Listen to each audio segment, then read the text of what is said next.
ওগো, ওঠো, সেহরির সময় পার হয়ে যাচ্ছে। আজ শুধু ডাল আর কালকের একটু শুকনা মরিচ পোড়া আছে, ওই দিয়েই খেয়ে নাও। ডাল আছে তো? আলহামদুলিল্লাহ।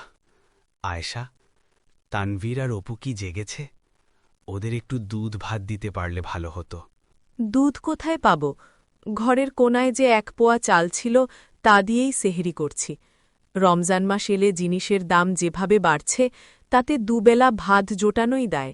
চিন্তা করো না, আজ সারাদিন রোজা রেখে রিকশা চালাবো।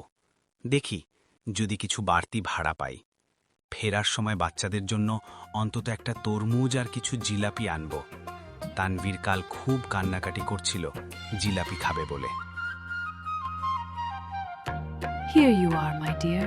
Thank you, Ammi.